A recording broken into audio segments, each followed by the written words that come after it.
നീലക്കൊയിലിനെയൊക്കെ ഒരുപാട് പേര് എൻ്റെ ചാനലിൽ വന്നിട്ട് തെറി വിളിച്ചിട്ടുണ്ട്. ഈ പറയുന്ന പോലെ എന്തിനാണ് ചേച്ചി ആ ചാനലിൽ ഒന്ന് പൂട്ടിക്കാവോ എന്നൊക്കെ ചോദിച്ചിട്ട് എൻ്റെ അടുത്ത് വന്നിട്ടുണ്ട്. എനിക്ക് ഇഷ്ടപ്പെടാത്ത ഒരു സാധനം കണ്ടാൽ ഞാനപ്പോൾ പറയും. ഞാൻ പേഴ്സണലി ഞാൻ പോയി പറയും. ആദ്യം ഇൻബോക്സിൽ പോയിട്ട് പറഞ്ഞിട്ട് അവരൊന്നും ചേഞ്ച് ചെയ്തില്ലാണ് ഈ പറയുന്ന പോലെ ബാക്കിയുള്ള റിയാക്ഷനായിട്ട് ഞാൻ വരുന്നത്. ഇപ്പം ഈ പറയുന്ന പോലെ രോമാഞ്ച മീഡിയ എന്ന് പറയുന്ന ഒരു ടീം വന്നിരുന്നു. ഫോട്ടോഗ്രാഫർ ഒരു വീഡിയോ ഇട്ടിട്ടുണ്ടായിരുന്നു. അപ്പം അത് ഈ പറയുന്ന പോലെ അവർ സൂം ഇൻ ചെയ്തിട്ടൊക്കെ വല്ലാത്ത രീതിയിൽ ഇട്ടപ്പോൾ എനിക്ക് ഇഷ്ടപ്പെട്ടില്ല. ഞാൻ ഇൻ പേഴ്സൺ പറയാൻ നോക്കി, ഒന്നും അവർ അക്സെപ്റ്റ് ചെയ്തില്ല.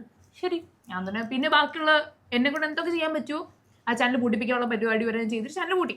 അത് ഫോളോ ചെയ്യാനും 1.5 ലക്ഷം ആൾക്കാരുണ്ട്, 2 ലക്ഷം ആൾക്കാരുണ്ട് എന്നുള്ളതാണ്. എന്നിട്ട് ഇവർ ചെയ്യുന്നത് എന്താ, ഈ ചാനൽ എടുത്തെങ്കിൽ വിൽക്കും. അപ്പം ഇത് മനസ്സിലാക്കാതെ കുറെ പണ്ടന്മാർ ഫോളോ ചെയ്യാനും ഉണ്ട്. എനിക്കും ബിസിനസിന്റെ തുടക്ക സമയത്തൊക്കെ സൗഭാഗ്യം എന്റെ കൂടെ നിന്നിട്ടുണ്ട്. സൗഭാഗ്യമായിരുന്നു ശരണിന്റെ കൂടെ നിന്ന് എന്റെ കൂടെ എന്നെ കൈപിടിച്ച്, ഞാൻ അന്ന് ഉദ്ഘാടനത്തിന് ഞാൻ പറഞ്ഞു എന്നെ കൈപിടിച്ച് കൊണ്ടുവന്ന സൗഭാഗ്യമാണ്. So welcome to my world. Everywhere I saw this journey too. Look at the new me. I see the new you. ഞാനിപ്പോൾ ഉള്ളത് സെൻസേഷണൽ ആകാൻ പോകുന്ന ഒരു ക്ലോത്തിങ് സ്റ്റോറിലാണ്. തിരുവനന്തപുരത്ത് റീസെൻ്റ്ലി ലോഞ്ച് ചെയ്ത ഫാഷൻ. അതിൻ്റെ ഫൗണ്ടേഴ്സായ the most beautiful talented dancer, anchor, ഇങ്ങനെ ഒരു നീണ്ട നിര തന്നെ പറയേണ്ടി വരും. Welcome Parvathy. And the most vibrant business man Sharan.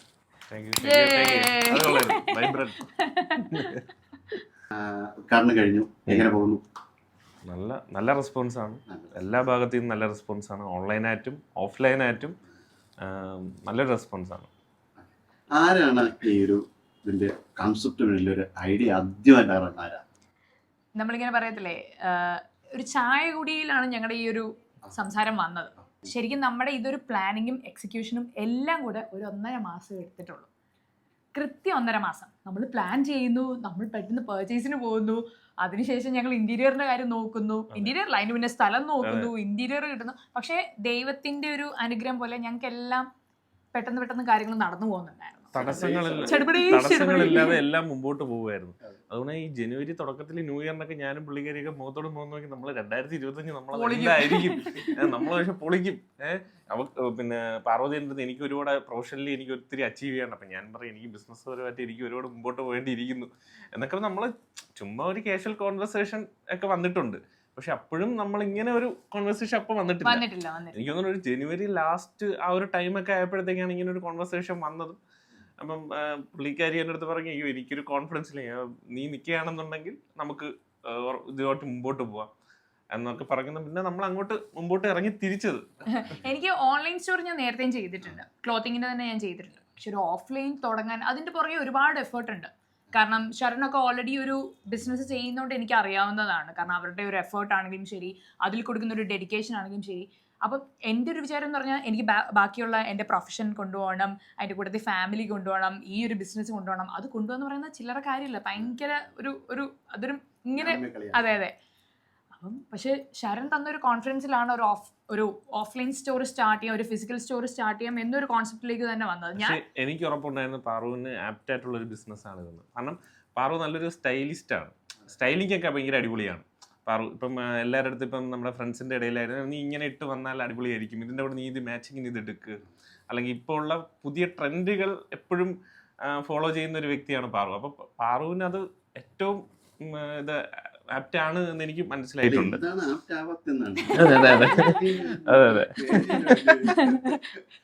അതെ, ഇങ്ങനെ ലൈക്ക് അറിയത്തില്ല കേട്ടോ, നമ്മുടെ എല്ലാവരുടെയും ഉള്ളിൽ ഓരോരോ സാധനങ്ങൾ ഉണ്ടാവും. അതെങ്ങനെ പുറത്ത് കൊണ്ടുവരാൻ പറ്റും എന്നുള്ളതിലാണ് മെയിനായിട്ടുള്ള ഒരു കാര്യം ഇരിക്കുന്നതെന്ന് വിശ്വസിക്കുന്ന ഒരാളാണ് ഞാൻ. ശരണാണെങ്കിൽ നോക്കുകയാണെങ്കിൽ ഇപ്പോൾ ഒരു കോസ്മെറ്റിക് ഷോപ്പുണ്ട്, ആൾക്ക് മേക്കപ്പിന്റെ ഒരു ഷോപ്പുണ്ട്. ഇപ്പം ഈ പറയുകയാണെങ്കിൽ ഇപ്പോൾ ബൊട്ടീക്ക് സ്റ്റാർട്ട് ചെയ്ത് പറഞ്ഞു വരുമ്പോഴത്തേക്കും പിള്ളേർക്കുള്ള എല്ലാ സാധനങ്ങളും അതെ ക്ലോത്തിങ് സ്റ്റോർ ശരൺ സ്റ്റാർട്ട് ചെയ്തിട്ടുണ്ട്.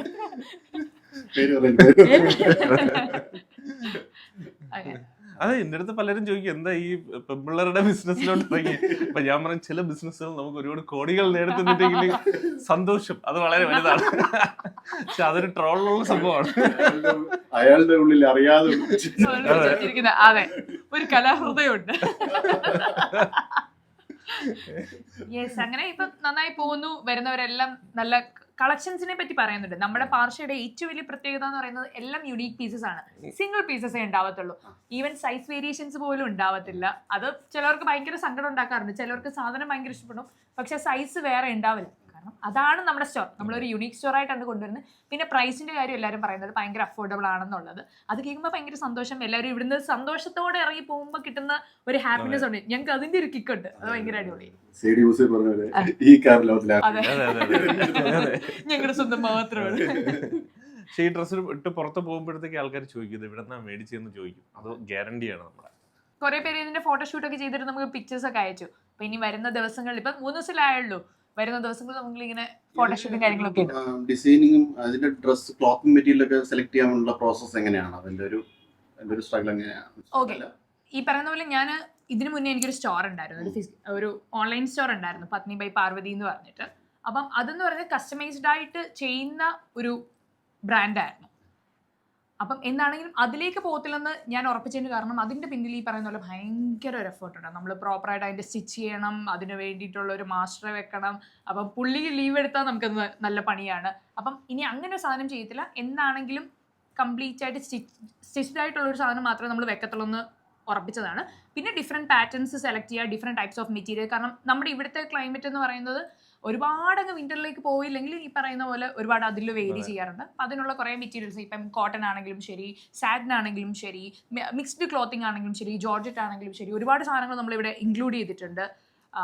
അങ്ങനെ കുറെ പാറ്റേൺസ് ഇൻക്ലൂഡ് ചെയ്ത് എന്തെങ്കിലും കളക്ഷൻസ് കാണുമ്പോൾ നിങ്ങൾക്ക് അത് മനസ്സിലാവും. എല്ലാം ഒരു ഇമ്പോർട്ടഡ് ക്വാളിറ്റി മെറ്റീരിയലാണ്. നമ്മൾ ഇവിടെ കൊടുക്കുന്ന എല്ലാം ഇമ്പോർട്ടഡ് ക്വാളിറ്റി മെറ്റീരിയലാണ്, ഹൈ ക്വാളിറ്റി പ്രോഡക്റ്റ് ആണ്. 80 to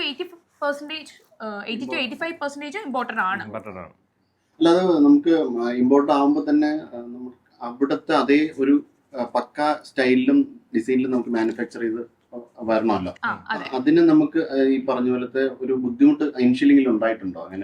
അങ്ങനെ വലിയ ബുദ്ധിമുട്ട് ഉണ്ടായിട്ടുണ്ടായിരുന്നില്ല. കാരണം ഈ പറഞ്ഞ പോലെ നമ്മൾ ആദ്യം മെറ്റീരിയൽ ക്വാളിറ്റി ഒക്കെ ചെക്ക് ചെയ്തിട്ടാണ് ഓരോ സ്ഥലത്തും നമ്മൾ പർച്ചേസ് ചെയ്തുകൊണ്ടിരുന്നത്. ആദ്യം നമ്മൾ സപ്ലൈസ് മീറ്റിംഗ് ഒക്കെ എടുത്തു. പിന്നെ അവരെ നിന്നൊക്കെ ഉള്ളൊരു ഇത് നമുക്ക് അവരെ നിന്നിട്ട് നമ്മൾ സംസാരിച്ചു.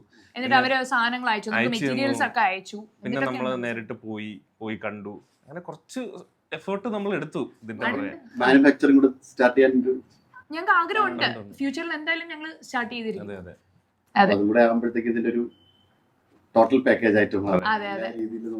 പിന്നെ ഈ ട്രെൻഡ് മാറിക്കൊണ്ടിരിക്കുകയാണ്. അതിനനുസരിച്ച് നമ്മൾ ഈ പറയുന്ന പോലെ കംപ്ലീറ്റ് ആയിട്ട് മാറ്റിക്കൊണ്ടേയിരിക്കണം. അപ്ഡേറ്റഡ് ആയതുകൊണ്ട് അതിൽ വലിയ പ്രശ്നം വരുന്നില്ല. ഇപ്പൊ നമുക്ക് നേരത്തെ ആണെങ്കിൽ തന്നെ ഇപ്പം യൂറോപ്പിൽ നിന്ന് യു എസിൽ നിന്ന് പിന്നീട് ഒരു 5 വർഷം കഴിഞ്ഞിട്ടാണ് ഇന്ത്യയിൽ വരുന്നത്. ആ ഒരു സിസ്റ്റത്തിൽ ഒരു വലിയ മാറ്റം വരുന്നുണ്ട്. പക്ഷേ എങ്കിലും നമുക്കിപ്പോ ചൈനയിലൊക്കെ ബൈമ ഫാഷൻ മാർക്കറ്റ് ഒക്കെ ലോകത്തിൽ തന്നെ വളരെ വലിയ മാർക്കറ്റ്. അങ്ങനെ ഒരു ചേഞ്ച് ഇപ്പൊ കൊറിയയിലൊക്കെ ഉണ്ടാകുന്ന ഒരു ചേഞ്ച് ഇന്ത്യയിൽ അങ്ങനെ ഫീൽ ചെയ്യുന്നുണ്ടോ? ട്രിവാൻഡ്രത്ത് എനിക്ക് കമ്പാരിറ്റീവ്ലി കുറച്ചുകൂടി കുറവാണെന്ന് തോന്നിയിട്ടുണ്ട്. കാരണം അത് നമ്മള് ഇവിടെ വരുന്ന ആൾക്കാരെന്ന് പറഞ്ഞാൽ കൂടുതലും ഗവൺമെന്റ് ജോബ്സ് ഒക്കെ ഉള്ളവരാണ്. ഇവിടെ വന്ന് ചേരുന്നവരാണ് കൂടുതലും. ഇപ്പൊ ഈ പറയുന്ന പോലെ ട്രിവിയൻസ് മാത്രമല്ല, കൂടുതലും പല സ്ഥലങ്ങളിൽ നിന്ന് ഇപ്പം ഗവൺമെന്റ് ജോബിനാണെങ്കിലും അല്ലെങ്കിൽ ഈ പറയുന്ന ടെക്കീസിനായിട്ടൊക്കെ നമ്മൾ കുറേ സാധനങ്ങൾ ഇൻക്ലൂഡ് ചെയ്തിട്ടുണ്ട്. അപ്പം അവരുടെ ട്രെൻഡിനോട് അനുസരിച്ച് നമ്മൾ കുറേ സാധനങ്ങൾ ഇതിനകത്ത് ഇംപ്ലിമെന്റ് ചെയ്യാൻ നോക്കിയിട്ടുണ്ട്. അതിന്റെ കൂടെ തന്നെ കോളേജിൽ പഠിക്കുന്ന ഇപ്പൊ ഒരുപാട് പേർക്ക് മറ്റേ കൊറിയൻ ഫാൻസ് ആണ് ഓൾമോസ്റ്റ് എല്ലാവരും. അപ്പൊ കൊറിയൻ ടോപ്സ് ആണെങ്കിലും ശരി, കൊറിയൻ ഡ്രസ്സസ് ആണെങ്കിലും ശരി, നമ്മൾ അതും ഇൻക്ലൂഡ് ചെയ്യാൻ ശ്രമിച്ചിട്ടുണ്ട്. Korean product. അതെ, അത് നമുക്ക് ഗ്യാരണ്ടി കൊടുക്കാൻ പറ്റും കസ്റ്റമറിന്. അതോടൊപ്പം ഈ നമ്മളിപ്പോ സ്റ്റോറിനകത്ത് കയറുമ്പോൾ തന്നെ ഇതിന്റെ ഇന്റീരിയറിന് നിങ്ങൾ എന്തുമാത്രം ഇന്റീരിയർ എഫേർട്ട് എടുത്തൊക്കെ പാറു തന്നെയാണ്. പിന്നെ നമ്മൾ ഒരുമിച്ചുള്ള ഒരു ഡിസ്കഷൻ. പിന്നെ പാറുവിന്റെ ഈ ഫേവറേറ്റ് ആണ് ഈ ടർക്കോയിഷ് ഗ്രീനും അതുമായിട്ട് വരുന്ന ഷെയ്ഡുകളും കാര്യങ്ങളും ഒക്കെ. അപ്പൊ പാറുവിനെ നമുക്ക് ഇതിന്റെ ഗോൾഡൻ ഇത് കൊടുത്താൽ എങ്ങനെ ഇരിക്കും എന്നൊക്കെ പറഞ്ഞ് പിന്നെ ഒരുപാട് ഡിസ്കഷനിലോട്ട് നമ്മൾ മുമ്പോട്ട് പോയി. പിന്നെ പാറുവിന്റെ തന്നെ ഒരു ഇന്റീരിയർ ഡിസൈൻ ടീമുണ്ട്. അപ്പൊ പാറുവിന്റെ തന്നെ ഒരു എന്താ പറയാ, ആൾക്കാർ വരുമ്പോൾ അത് നോട്ട് ചെയ്യും. ഇന്റീരിയർ ഡിസൈനർ പാറു ഇതെങ്ങനെ ചെയ്തിരിക്കുന്നു എന്ന് ആൾക്കാർ നോക്കും. എനിക്ക് ആദ്യത്തെ ടെൻഷൻ അതായിരുന്നു ശരിക്കും ഇന്റീരിയർ. കാരണം ശരണാണെങ്കിലും ഒരുപാട് ഫ്രണ്ട്സ് ഉണ്ട് ഇന്റീരിയേഴ്സ് ഒക്കെ ചെയ്യുന്നത്. അപ്പം വന്ന ആരും മോശം പറയാത്ത രീതിയിൽ എന്നാൽ കുറച്ച് എലഗന്റ് ആയിട്ടുള്ള എന്നാൽ സിമ്പിൾ ആയിട്ടുള്ള രീതിയിൽ തന്നെ നമുക്ക് ചെയ്യണം എന്നുണ്ടായിരുന്നു. എനിക്കിങ്ങനെ ഒരുപാട് വാരി വലിച്ച് ചെയ്യുന്നതിനോടൊന്നായിരുന്നു. Should be simple and elegant. എവിടെ വന്നാലും അവിടെ ഒരു പോസിറ്റീവ് വൈബ് ഉണ്ടാണ്. നിങ്ങൾക്ക് വന്നപ്പോൾ അത് കിട്ടി കാണും എന്ന് ഞാൻ വിശ്വസിക്കുന്നുണ്ട്. വളരെ ഡിഫറൻസ് ഫീൽ ചെയ്തു. കാരണം അത് മാത്രമല്ല, ഇതിന്റെ ലോഗോ നമുക്ക് ഇതിനോട് മാച്ച് ചെയ്യുന്ന രീതിയിലുള്ള ഒരു ലോഗോയും ഡിസൈൻ ചെയ്ത് വെച്ചിട്ടുണ്ട്. അതിന്റെ ഒരു പേരും നമ്മൾ മാച്ച് ചെയ്യുന്ന പേരായിട്ടുള്ള അങ്ങനെയാണ് ഞങ്ങൾക്ക് നമ്മൾ ഇതും ചുമ്മാ തമാശക്ക് എടാ പാർവതി ശരനോട് ഒരുമിച്ച് മിക്സ് ചെയ്തല്ലോ, അങ്ങനെയാണ് പാർഷ്യയിലേക്ക് നമ്മൾ എത്തിയത്. It's a combination of Parvathi എന്ത് ആൻഡ് ശരൺ. പേരിടാൻ ഇങ്ങനെ ചേർക്കണോ അങ്ങനെ ചേർക്കണോ എന്നൊക്കെ പറഞ്ഞ് നമ്മൾ അങ്ങോട്ട് ഇങ്ങനെ ഒരുപാട് ഡിസ്കഷനിലോട്ട് പോയിട്ട് പാർഷ അത് കൊള്ളാം, അപ്പൊ രണ്ടുപേരും ഓക്കെ പറഞ്ഞു. അതെ, ഷാഫ. അപ്പൊ ഈ പറയുന്ന പോലെ ആ ഒരു പെൺകുട്ടിയാണ്, അതായത് വുമൺ സ്റ്റോർ അല്ലേ, അപ്പൊ ഒരു പെണ്ണിന്റെ മുഖം വേണം എന്നുള്ളത് പറഞ്ഞത് ശരണാണ്. അപ്പൊ ഞാൻ പറഞ്ഞു എന്നാ നമുക്ക് പീക്കകത്ത് നമുക്ക് ഇട്ടാലോ, നമുക്ക് ഇങ്ങനെ മിക്സ് ചെയ്താലോ. പിന്നെ നമ്മൾ ദീപു എന്ന് പറഞ്ഞ ശരണിന്റെ ഒരു ഫ്രണ്ടാണ്, ചേട്ടനെ കൂടെ നമ്മൾ അങ്ങനെ ഡിസൈൻ ചെയ്യിച്ചിട്ട് ചെയ്തതാണ്. അങ്ങനെ എന്താണെങ്കിൽ ഭയങ്കര എല്ലാവരും ലോഗോയെ പറ്റി ഒരുപാട് പേര് പറഞ്ഞിരുന്നു നമ്മളോട്. കാരണം നമ്മളൊരു റെഫറൻസ് കൊടുത്തിട്ടുണ്ടായിരുന്നു, റെഫറൻസ് നമ്മൾ എന്നിട്ട് കൊടുത്തത് നമ്മളിങ്ങനെ വരച്ചു കൊടുത്തു ഞങ്ങൾക്ക് ഇങ്ങനെ തന്നെ വേണം എന്നുള്ള രീതി. ഈ ഐഡിയ വീട്ടിൽ പറഞ്ഞപ്പോൾ തന്നെ എങ്ങനെയായിരുന്നു, വീട്ടിൽ നിന്നൊക്കെ ഉള്ള ഒരു പ്രതികരണം എങ്ങനെ, സപ്പോർട്ടൊക്കെ എങ്ങനെയായിരുന്നു? ശരിക്കും ഞങ്ങൾ ലാസ്റ്റ് ആണ് വീട്ടിൽ പറഞ്ഞത്. എന്റെ അച്ഛനെ സംബന്ധിച്ചിടത്തോളം അച്ഛൻ നല്ലൊരു ബിസിനസ് ചെയ്യുന്ന ആളാണ്. നല്ല നല്ല പ്രോജക്റ്റുകൾ പറയുമ്പോഴത്തേക്ക് എന്റെ കൂടെ നിന്ന് എന്നെ സപ്പോർട്ട് ചെയ്യാറുണ്ട്. ഞാൻ എഞ്ചിനീയറിംഗ് കഴിഞ്ഞ് ഞാനൊരു കമ്പനിയിൽ ജോലിക്ക് കയറിയായിരുന്നു. അത് ഒരു സ്വിസ് കമ്പനിയായിരുന്നു. അത് കഴിഞ്ഞിട്ട് ഞാൻ മാഗ്മയുടെ ഒരു പ്രോജക്റ്റ് ഞാൻ അച്ഛൻ്റെ ഫ്രണ്ടിൽ അവതരിപ്പിച്ചപ്പോഴും എൻ്റെ കൂടെ തോളോട് നിന്ന് എന്നെ സപ്പോർട്ട് ചെയ്തത് അച്ഛൻ തന്നെയാണ്. ഇത് പറഞ്ഞപ്പോഴും എന്നെയും പാർവതിയും ഏറ്റവും കൂടുതൽ സപ്പോർട്ട് ചെയ്തു. പിന്നെ ബാലിച്ചേട്ടൻ, പേര് പറയാതിരിക്കാൻ പറ്റില്ല, ബാലിച്ചേട്ടൻ. അതെ, ഞാൻ ഇങ്ങനെ ഒരു സംരംഭം തുടങ്ങണമെങ്കിൽ ഈ പറയുന്ന പോലെ എനിക്കൊരു കുഞ്ഞുണ്ട്, കുഞ്ഞുങ്ങളുള്ള ഒരുപാട് പേര് ഇങ്ങനെ കഷ്ടപ്പെടുന്നത് നമുക്കറിയാം. കാരണം കുഞ്ഞിനെ നോക്കണം, വീട്ടിലെ കാര്യങ്ങൾ നോക്കണം. പക്ഷെ അതിന്റെ കൂട്ടത്തിൽ തന്നെ ഇപ്പം ഞാൻ ഇങ്ങനെ വരുന്ന സമയത്തൊക്കെ ഭാര്യയുടെ കുഞ്ഞിനെ നോക്കും. അതിനൊരു പരാതിയോ പരിഭവമോ അങ്ങനത്തെ ഒരു കാര്യങ്ങളോ കൂടെ നിൽപ്പുണ്ട്. വലിയൊരു കാരണം നമ്മൾ നേരത്തെ നിങ്ങളുടെയൊക്കെ ഇന്റർവ്യൂ കാണുമ്പോൾ തന്നെ നമുക്ക് അറിയാൻ പറ്റും പുള്ളി അത് എങ്ങനെയാണ് സപ്പോർട്ട് ചെയ്യുന്നത്. പുള്ളി 2 ദിവസം മുമ്പ് ഇൻസ്റ്റാഗ്രാമിൽ കുറിച്ച് എന്നെ പ്രൗഡ് വൈഫ് എന്ന് പറയുന്നതാണ്. ഈ നമ്മുടെ വീട്ടില് എന്താ പറയാ പയ്യന്മാരാണ് കൂടുതൽ.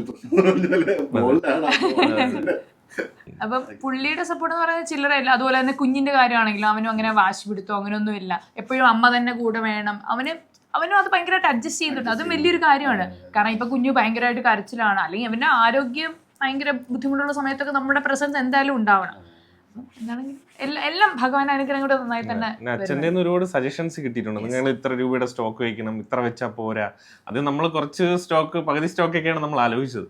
പറഞ്ഞില്ലല്ലോ, ഒരു സ്റ്റോർ ചെയ്യുമ്പോഴത്തേക്ക് നിങ്ങൾ ഇത്ര വെച്ചാൽ പോരാ, നിങ്ങൾ ഇത്രയും വെച്ച് തന്നെ നിങ്ങൾ മുമ്പോട്ട് പോകണം എന്നൊക്കെ പറഞ്ഞ് പുള്ളി ഒരുപാട് സജഷൻസ്. ഇതിനെ കുറിച്ചുള്ള ഒരു ഇവിടെ ഷോപ്പിനെ സംബന്ധിച്ചിടത്തോളം ഡ്രസ് മെറ്റീരിയൽ മാത്രമല്ല, വേറെ ഒരുപാട് ഐറ്റംസ് ഉണ്ട്. അപ്പൊ ഒരു ടോട്ടൽ പാക്കേജ് ആയിട്ട് വുമൻസിന്റെ പാക്കേജ് ആയിട്ട് മെയിലിലേക്ക്, പുരുഷന്മാരിലേക്ക് എപ്പോഴാണ് കിടക്കുന്നത്? ഉടനെ ഉണ്ട്. കാരണം ഏറ്റവും കൂടുതൽ ആളുകൾ നമ്മളോട് ഇപ്പൊ പറഞ്ഞുകൊണ്ടിരിക്കുന്ന അതാണ്, നിങ്ങൾ എന്തുകൊണ്ട് ആണുങ്ങൾക്ക് കൂടെ അത് ചെയ്തില്ല എന്നുള്ളത്. ഇപ്പം ഇത് എക്സ്ക്ലൂസീവ്ലി ഫോർ വിമൺ ആണ്. അടുത്തത് നമ്മൾ എന്തായാലും സ്റ്റാർട്ട് ചെയ്യുന്നത് നമ്മുടെ ട്രിവാൻഡ്രത്തെയും ലോകത്തുള്ള എല്ലാ ആണുങ്ങൾക്ക് വേണ്ടിയിട്ട് നമ്മൾ സ്റ്റാർട്ട് ചെയ്യുന്നത്. ഇന്നലെ തന്നെ നമ്മളോട് പരാതി ഇട്ട്, എന്താ ചേച്ചി ഞങ്ങൾ ആണുങ്ങളെ നിങ്ങൾക്ക് വേണ്ടേ എന്നൊക്കെ പറഞ്ഞിട്ട്. അപ്പൊ എന്തായാലും നമ്മൾ ഉടനെ അതും നമ്മുടെ പ്ലാനിങ്ങിലുണ്ട്, മനസ്സിലുണ്ട്. അപ്പം ഇതിന്റെ അങ്ങോട്ടുള്ള ഗ്രോത്ത് ആണുങ്ങളെയും കണ്ടും കുറച്ചുകൂടി വെറൈറ്റി ആയിട്ട് ഡ്രസ്സുകൾ ധരിച്ച് നടക്കാനൊക്കെ ഇഷ്ടപ്പെടുന്ന ഒരുപാട് ലേഡീസ് ആണ്. എപ്പോഴും ഇന്നിടുന്ന ഒരു ഡ്രസ്സ് ചിലപ്പോൾ 2 മാസം കഴിഞ്ഞിട്ട് ഒരു ലേഡി പിന്നെ ഇടത്തുള്ളൂ. ആണുങ്ങളെ സംബന്ധിച്ചിടത്തോളം ഇന്നിടുന്ന ഷർട്ട് 3 ദിവസം കഴിയുമ്പോഴത്തേക്കും വീണ്ടും ഇട്ടുകൊണ്ട് നടക്കുന്നുണ്ട്. ഞാൻ എന്തായാലും ഈ പറയുന്ന പോലെ അത് ഇപ്പൊ നമ്മുടെ ഫ്യൂച്ചറിൽ നമ്മൾ ചെയ്യുന്നുണ്ടെങ്കിലും ഡിഫറെന്റ് ആയിട്ടുള്ള കുറച്ച് പാറ്റേൺസ് കൊണ്ടുവരാൻ ഞങ്ങൾ ശ്രമിക്കും. അത് ഈ പറയുന്ന പോലെ എല്ലായിടത്തും കാണുന്ന സാധനങ്ങളായിരിക്കത്തില്ല പാർഷ്യയിൽ ഉണ്ടാവുന്നത് എന്നുള്ളത് ഞങ്ങളുടെ ഉറപ്പാണ്. അത് ഇപ്പം ഈ ഷോപ്പിൽ വരുന്ന ഓരോ ആളുകളും അത് എടുത്തെടുത്ത് പറയുന്നുണ്ട്. നിങ്ങൾ ഇടുന്ന ഡ്രസ്സ് പുറത്തോട്ട് ഇറങ്ങി നടക്കുമ്പോഴത്തേക്ക് വേറെ ആരെയും നിങ്ങൾക്ക് കാണാൻ പറ്റില്ല എന്നുള്ളതാണ് നമ്മുടെ ഏറ്റവും വലിയ ഉറപ്പ്. അത് മാത്രമല്ല, ഇതിപ്പോ പാർവതിയെ സംബന്ധിച്ച് ആങ്കറാണ്, ആക്ട്രസ് ആണ്, അപ്പൊ ഒരുപാട് ജോലികൾ ചെയ്യുന്നത്. അപ്പൊ ഇതിന്റെ വർക്ക് ടൈം മാനേജ്മെന്റ് നിങ്ങൾ എങ്ങനെയായത് ബാലൻസ് ചെയ്യുന്നത്? ഇപ്പൊ ഒരു 1.5 മാസമായിട്ട് ഇതിന്റെ പുറകെ തന്നെയാണ്. ഇപ്പം ഞാൻ അതുകൊണ്ട് വേറെ ഷൂട്ടൊന്നും ഉടനെ ഞാൻ കമ്മിറ്റ് ചെയ്തിട്ടില്ല. പക്ഷെ ഈ പറയുന്ന പോലെ കൊളാബറേഷൻസും കാര്യങ്ങളും മാത്രം ഇതിന്റെ ഇടയ്ക്ക് ഗ്യാപ്പ് കിട്ടുന്ന സമയത്ത് പോയി എല്ലാം ചെയ്ത് കൊടുക്കുന്നുണ്ട്.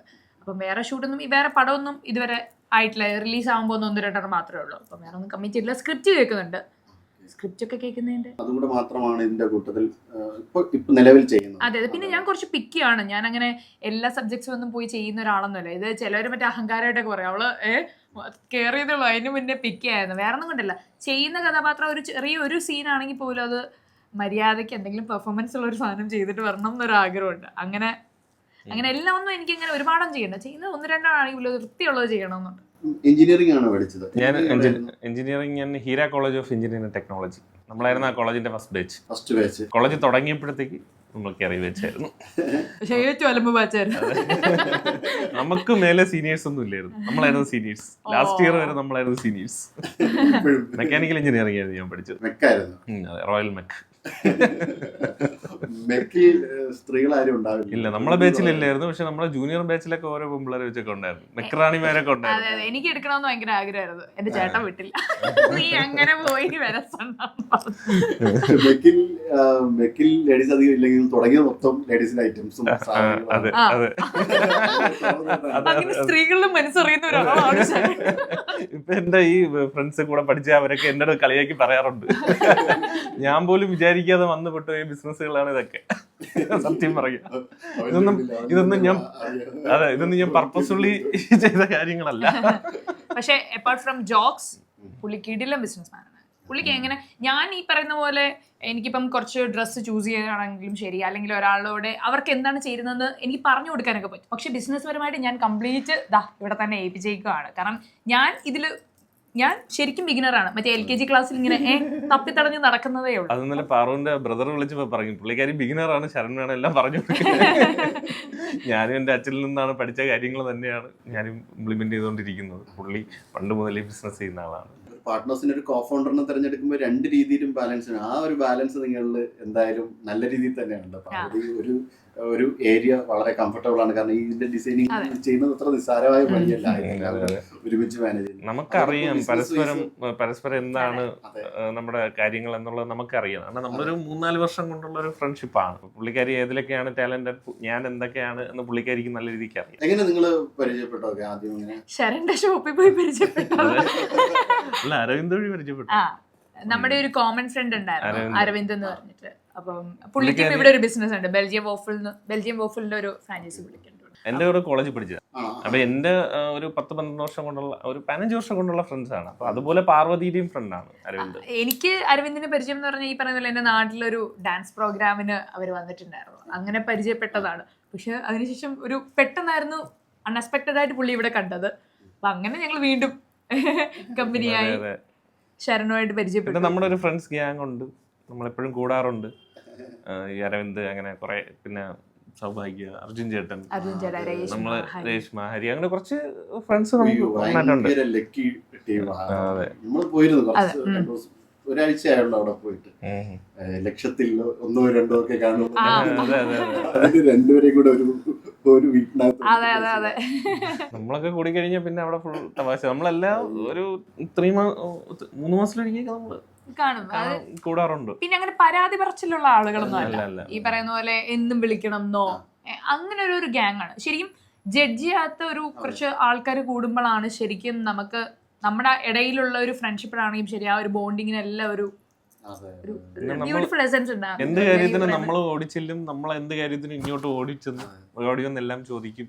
എല്ലാമാണ് വലിയ ഭാഗ്യമാണ് അത്തരത്തിലൊരു ഗ്യാങ്ങിനെ കിട്ടുക എന്നുള്ളത്. കാരണം അവരെയൊക്കെ സംബന്ധിച്ചിടത്തോളം, പാർവതിയെ സംബന്ധിച്ചിടത്തോളം വളരെ ബോൾഡായിട്ട് കാര്യങ്ങൾ തുറന്നു പറയുന്ന ഇതാണ്. അപ്പൊ അത് വലിയൊരു അങ്ങനെ ഒരു ഫ്രണ്ട്ഷിപ്പ് സർക്കിളിനെ കിട്ടും. പക്ഷെ എല്ലാവർക്കും അങ്ങനെ കിട്ടണമെന്നില്ല. കാരണം ബോൾഡായിട്ട് തുറന്നു പറയുന്ന ആൾക്കാർക്ക് ശത്രുക്കളാണ്. എനിക്കും ബിസിനസിന്റെ തുടക്ക സമയത്തൊക്കെ സൗഭാഗ്യം എന്റെ കൂടെ നിന്നിട്ടുണ്ട്. കൂടെ നിന്ന് എന്റെ കൂടെ എന്നെ കൈപിടിച്ച്, ഞാൻ അന്ന് ഉദ്ഘാടനത്തിന് ഞാൻ പറയും, എന്നെ കൈപിടിച്ച് കൊണ്ടുവന്ന സൗഭാഗ്യമാണ്. ഇപ്പം ഞങ്ങളുടെ സ്റ്റോർ സെറ്റ് ചെയ്യാനാണെങ്കിലും ശരി, എന്റെ കുറെ ഫ്രണ്ട്സ് ആയിരുന്നു ആദ്യത്തെ ദിവസം മൊത്തം ഉണ്ടായിരുന്നത്. ഇപ്പൊ പറയുന്ന പോലെ എന്റെ ബെസ്റ്റ് ഫ്രണ്ട്സ്, എന്റെ കോളേജ് ഫ്രണ്ട്സ് അതാ അവരൊക്കെയായിരുന്നു നമ്മള്. ഇപ്പം ശരണ്ന്റെ ഫ്രണ്ട്സ് കുറെ പേരുണ്ടായിരുന്നു, വേറെ കുറച്ച് ഫ്രണ്ട്സ് ഉണ്ടായിരുന്നു. അവരെല്ലാരും കൂടെ ചേർന്നാണ് നമ്മൾ ഇത് സെറ്റ് ചെയ്തത്. എനിക്കൊന്നൊരു 10-20 പേര് അന്ന് ഇവിടെ ഉണ്ടായിരുന്നു തലേ ദിവസം വെളുപ്പിന് 3 മണി വരെ. കുറച്ച് ഫ്രണ്ട്സ് നമ്മളായിട്ട് പിണങ്ങി ലോകത്തില്ലാന്ന് പറഞ്ഞിട്ട് അങ്ങനെ കുറച്ച് പരാതികളൊന്നും ഇല്ല. അവര് ഉദ്ഘാടനത്തിനൊന്നും വന്നില്ല.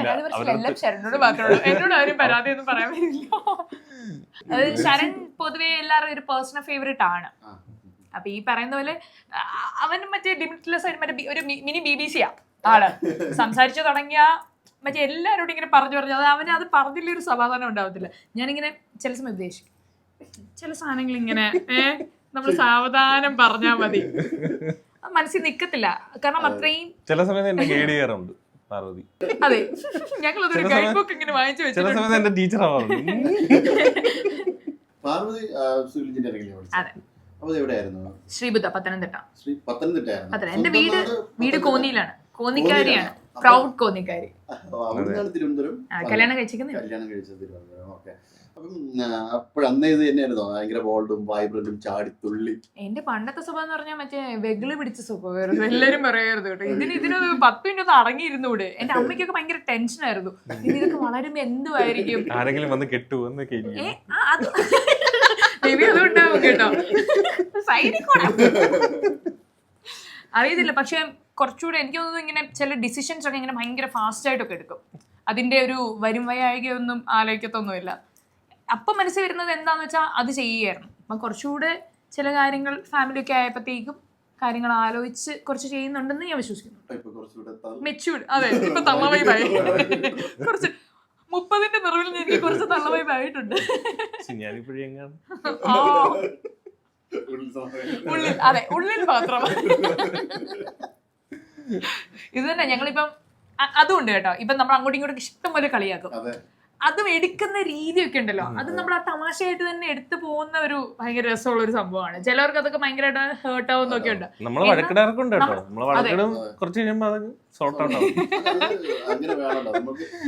പരസ്പരം ഓപ്പൺ ആയിട്ട് തുറന്ന് പറയുമ്പോഴാണ് എല്ലാ കാര്യവും ചെയ്യാൻ പറ്റും. അല്ലാതെ ആ ദേഷ്യം ഉള്ളിൽ മനസ്സിൽ വെച്ചിട്ട് ഞങ്ങൾക്ക് നല്ല ദേഷ്യം ഉണ്ടെങ്കിൽ ഞങ്ങൾ അപ്പൊ തന്നെ പറയും. പക്ഷെ പുള്ളിക്കാരി ആരെങ്കിലും കുറ്റം പറഞ്ഞാൽ നമുക്ക് ദേഷ്യം വരും. എന്നെ കുറ്റം പറയാൻ പുള്ളിക്കാരി ബാലിച്ചേട്ടനായിരുന്നല്ലോ. എങ്ങനെയാണ് അതിനെക്കാട്ടി വലിയ ഞങ്ങൾ ഒരു 6 മാസം വരെ മിണ്ടാതിരുന്ന സമയങ്ങളൊക്കെ ഉണ്ട്. അപ്പൊ അതിൽ നിന്നെല്ലാം നമ്മള് കഴിഞ്ഞ ദിവസമൊക്കെ ഇരുന്ന് ആലോചിക്കാണ്, ദൈവം നമ്മൾ 6 മാസം മിണ്ടാതിരുന്നു, അതിനുശേഷം നമ്മൾ വീണ്ടും. പിന്നെ ഞാൻ എന്റെ അനിയന്റെ കല്യാണം പോയി വിളിച്ചു, അങ്ങനെയാണ് വീണ്ടും നമ്മള് മിണ്ടി. എന്റെ ഒരു സ്വഭാവം എന്ന് പറഞ്ഞാൽ ഈ പറയുന്ന പോലെ ഒന്ന് പിണങ്ങി കഴിഞ്ഞാൽ പൊതുവെ ഞാൻ പിന്നെ മിണ്ടത്തില്ല. ഞാനും ഏകദേശം അങ്ങനെയാണ്. പിന്നെ ഞാനും കോണ്ടാക്ട് ചെയ്യില്ലായിരുന്നു, അങ്ങനെ അങ്ങ് പോവായിരുന്നു. പിന്നെ എനിക്ക് കല്യാണം വന്നപ്പോഴത്തേക്ക് എന്നെ സംബന്ധിച്ചിടത്തോളം പാർവതി അന്ന് നമ്മള് ഭയങ്കര ഫ്രണ്ട്ഷിപ്പ് ആയിരുന്നു. അപ്പൊ എനിക്കും വിളിക്കാതിരിക്കാൻ പറ്റിയില്ല, വിളിച്ചു. പിന്നെ നമ്മള് പഴയതിനും കണ്ട് സ്ട്രോങ് ആയിട്ട് തിരിച്ചു വന്നു അല്ലേ. അതൊന്ന് പിണങ്ങി കഴിഞ്ഞിട്ട് പിന്നീട് മനോഹരമായിട്ട് സൂപ്പർ ആയിരുന്നാണ്. നമ്മൾ ഇവിടെ സംബന്ധിച്ചിടത്തോളം നമ്മുടെ നാട് പൊതുവിൽ ഈ ഫാഷനെ സ്വീകരിക്കുന്നതിന്റെ ഒരു രീതി അത്ര ശരിയായ രീതിയിലാണ്. കാരണം ഇപ്പോഴും പക്ഷെ ഇപ്പൊ മാറിയിട്ടുണ്ട്.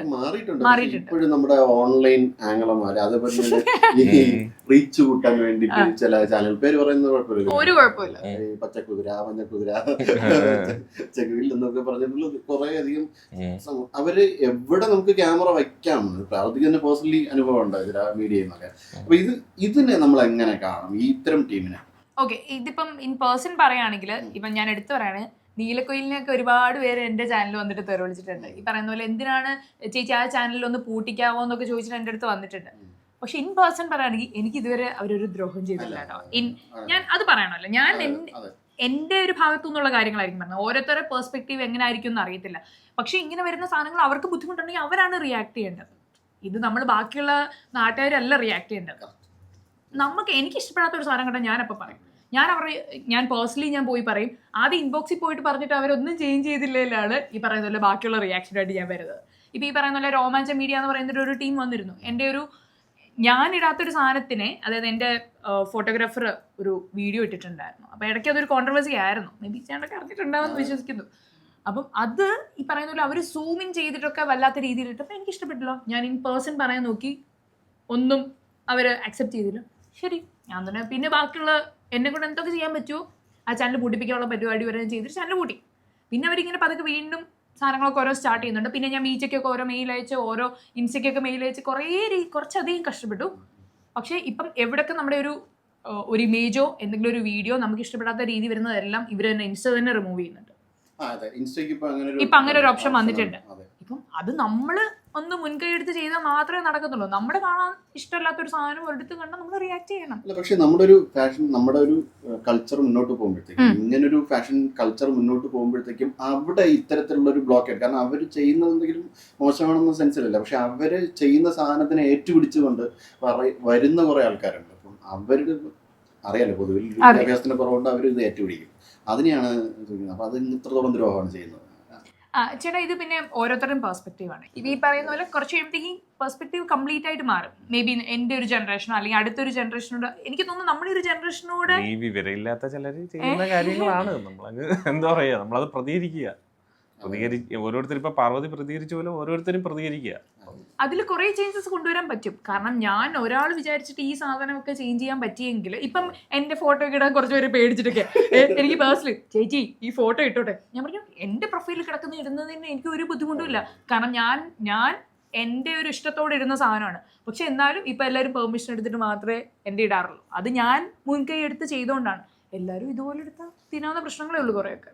ചോദ്യം ചെയ്താൽ തീരാവുന്നുള്ളൊരു ഉറപ്പായിട്ടും. കാരണം അത്രേ ഉള്ളൂ അവര്. ഇവര് മെയിൻ ആയിട്ട് ചെയ്യുന്ന കാര്യം എന്ന് പറഞ്ഞാൽ ഇങ്ങനത്തെയുള്ള ഫോട്ടോസും വീഡിയോസും ഇട്ട് ചാനൽ ഭയങ്കര റീച്ച് കയറ്റും.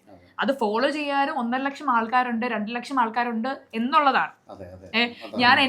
ഞാനൊരു ഒറിജിനൽ വീഡിയോ ഇട്ടിട്ട് പോലും അതിന് എത്ര ഷെയർ വിടില്ല. 1 മണിക്കൂറിൽ 3000-4000 ഷെയർ ഒക്കെ പോയി. അതാണ് എനിക്ക് ഒട്ടും സഹിക്കാൻ. എന്നിട്ട് ഇവര് ചെയ്യുന്ന എന്താ, ഈ ചാനൽ എടുത്തെങ്കിൽ വിൽക്കും. പൊതുവെ ഇവർ ചെയ്യുന്ന കാര്യങ്ങൾ അങ്ങനെയാണ്. അപ്പം ഇത് മനസ്സിലാക്കാതെ കുറെ മണ്ടന്മാര് ഫോളോ ചെയ്യാനും ഉണ്ടായിരുന്നു കേട്ടോ.